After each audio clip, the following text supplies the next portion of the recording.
श्री शिवाय नमस्तुभ्यम। दोस्तों आपके मन में यही सवाल है कि मकर संक्रांति 14 को मनाएं या 15 जनवरी को मनाएं। तो कुछ ज्योतिष शास्त्रों के अनुसार बताया गया है कि 14 जनवरी की रात को 8:21 पर सूर्य भगवान उत्तर नारायण यानी मकर राशि में प्रवेश करेंगे। इस हिसाब से उदय तिथि 15 को हुई, तो आपको मकर संक्रांति 15 तारीख को ही मनाना है। दोस्तों 15 तारीख को जो पुण्यकाल का समय रहेगा वह सुबह 7:15 से लेकर शाम को 5:46 तक रहेगा। आप इस दिन सारे जो भी दान धर्म करे जाते हैं और संक्रांति के दिन तिल का दान, गुड़ का दान, ऊनी वस्त्रों का दान और खिचड़ी का दान बहुत महत्वपूर्ण है। इस दिन सूर्य भगवान को अर्घ्य देना, यदि आपकी राशि में शनि की 7.5 चल रहे तो इस दिन आप शनि महाराज और सूरज भगवान दोनों की पूजा करना, शंकर जी को जल समर्पित करना और गुप्त लक्ष्मी के दान के बारे में भी पंडित प्रदीप जी मिश्रा जी ने बताया है। उन्होंने बताया कि मकर संक्रांति के दिन आप गुप्त लक्ष्मी का दान जरूर करें, इससे आपके घर में कोई भी बड़ी बीमारी प्रवेश नहीं करेगी। गुप्त लक्ष्मी का दान आपको किस प्रकार करना कि आप जो तिल्ली के लड्डू बनाते हैं उसके अंदर आप 2 का सिक्का, 5 का सिक्का, 1 का सिक्का जो भी हो उसके अंदर गुप्त रूप से रखकर किसी मंदिर में दान कर दे, इसे गुप्त दान कहा जाता है। तो दोस्तों अब बढ़ते हैं हम उपाय उनकी ओर। यह उपाय जो पंडित प्रदीप जी मिश्रा द्वारा बताए गए हैं, यह सब जब सूर्य उत्तर नारायण में प्रवेश करता है उसके बाद ही करने हैं। तो यह उपाय, पहला उपाय, यदि जिनके शरीर में बहुत कंपन होता है, जिनके हाथ पैर धूसते हो, मतलब शरीर का कोई भी अंग धूसता हो या कंपन करता है, तो आपको करना क्या है कि सूर्य को जल चढ़ाते समय उसमें थोड़ी सी पीसी हुई काली मिर्च, हाँ दोस्तों, काली मिर्च पीसकर आप जो तांबे की कलश में जल समर्पित करते हैं सूरज भगवान को, उसमें डालकर और सूर्य भगवान को अर्घ्य दें। और अर्घ्य देने के बाद जो सारा जल आप समर्पित कर देते हैं उसके बाद जो जल नीचे ज़मीन पर गिरता है वह उठा करके आपके हाथ पैर में, शरीर के जिस अंग में कंपन होता है या धूजनी चलती है वहाँ पर उस पानी को लगा लीजिए।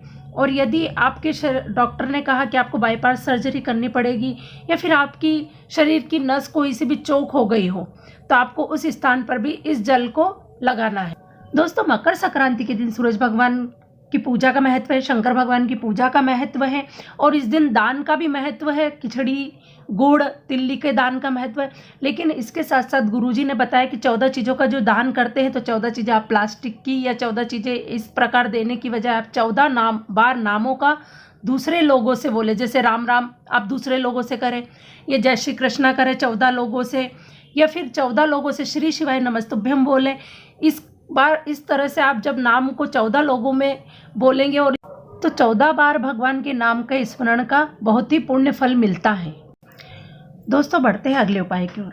यदि आपके घर में भाई भाई में जमीन जायदाद प्रॉपर्टी को लेकर झगड़ा हो रहा हो, या देवरानी जेठानी में झगड़ा होता हो, या सास बहू में लड़ाई हो रही हो, पति पत्नी में लड़ाई हो रही हो, तो आपको करना क्या है, आपको मकर संक्रांति के दिन 1 लोटा जल का लेना है। उस जल के लोटे में थोड़ी सी काली तिल्ली और थोड़ी सी पीसी हुई हल्दी डालकर शिवलिंग पर समर्पित करें। और जब आप यह जल शिवलिंग पर समर्पित करें तो उन लोगों का स्मरण करें जिससे के साथ आपको प्रेम भाव बढ़ाना है, जिससे लड़ाई खत्म करनी है, उनका स्मरण करते हुए शिवलिंग पर यह जल समर्पित कर दे। आप लोगों में आपस में प्रेम बनेगा और विवाद समाप्त हो जाएगा। बढ़ते दोस्तों अगले उपाय की ओर। अगला उपाय, जो बच्चे पलंग पे गंदा कर देते हैं, बिस्तर में बाथरूम करते हैं, गंदगी कर देते हैं और रात भर रोते रहते हैं, बहुत चिड़चिड़े हो गए हों, उन बच्चों के लिए यह उपाय है। और जो माताएं अपने बच्चों को दूध पिलाती लेकिन उनके स्तनों से दूध नहीं आता हो तो उन लोगों के लिए भी यह उपाय है। यह उपाय आपको मकर संक्रांति के दिन जब सूरज भगवान उत्तर नारायण में प्रवेश कर जाए उस दिन शाम के समय, मतलब संध्या के समय, यह उपाय आपको करना है।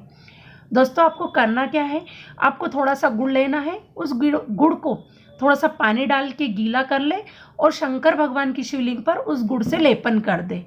और जो बच्चा बिस्तर में गंदगी करता है उस बच्चे को वहीं मंदिर के बाहर सीढ़ियों पे बिठा के जिस हाथ से आपने शिवलिंग पर गुड़ लगाया है वही हाथ उसको चटा दीजिए। और जिन बच्चों की माँ को दूध नहीं आता है उनको भी इसी हाथ से जो जिससे शिवलिंग पर आप गुड़ लगाते हैं वही चटा दीजिए, तो उनको भी दूध आना प्रारंभ हो जाएगा और बच्चे बिस्तर में गंदा करना बंद कर देंगे, बाथरूम करना बंद कर देंगे। अगला उपाय उन लोगों के लिए है जिनको शुगर की बीमारी हो, उनकी शुगर हमेशा ऊपर नीचे होती रहती हो, ये शुगर के मरीज को इंजेक्शन लेना पड़ता हो, तो दोस्तों ये उपाय आपको केवल मकर संक्रांति के दिन ही करना है। और दिन भी गुरुजी ने शुगर के लिए बहुत सारे उपाय बताए, लेकिन यह उपाय सिर्फ मकर संक्रांति के दिन ही करना है। दोस्तों आपको करना क्या है, आपको मकर संक्रांति के दिन थोड़ी सी काली तिल्ली लेकर शिव मंदिर जाना है और शिवलिंग पर वह काली तिल समर्पित कर देनी है। और जब आप शिवलिंग पर वह काली तिल चढ़ाएं उस समय हटकेश्वर महादेव का स्मरण करते रहना है। और दोस्तों आप इस बात का जरूर ध्यान रखें कि काली तिल्ली में एक भी दाना सफ़ेद तिल्ली का नहीं होना चाहिए और ना उसके अंदर किसी प्रकार का कोई कंकर पत्थर होना चाहिए। तिल्ली एकदम साफ होनी चाहिए। वह शंकर भगवान पर चढ़ा दो। दोस्तों जब आप यह काली तिल्ली चढ़ा देते हो उसके बाद शिवलिंग पर किसी को भी जल मत चढ़ाने देना, या फिर आप उस समय करें यह उपाय कि जिस समय कोई जल नहीं चढ़ाता हो। फिर उसके बाद आप रुद्राक्ष की 108 मनके की माला लें और उससे हटकेश्वर महादेव के नाम का जाप करें। एक माला का पूरा जाप करने के बाद वह काली तिल्ली को आप पूरा उठा करके एक कटोरी में लेकर घर आ जाइए और 3 दिन तक, जो शुगर का मरीज है 3 दिन तक उसे सुबह खाली पेट यह तिल्ली खिलाइए। तो आप देखेंगे कि उनकी शुगर जो ऊपर नीचे होती थी, लेवल में नहीं रहती थी, वह लेवल में हो जाएगी और धीरे धीरे जो इंजेक्शन लेते हैं वह भी बंद हो जाएंगे। तो दोस्तों यदि आपको मेरी यह जानकारी अच्छी लगी, उपयोगी लगी, तो मेरी वीडियो को लाइक करें और मेरी चैनल भक्ति दर्शन को सब्सक्राइब करें। बेल आइकन को प्रेस करें ताकि गुरुजी के आने वाले उपाय की वीडियो हम आप तक पहुंचा सके। जय श्री महाकाल।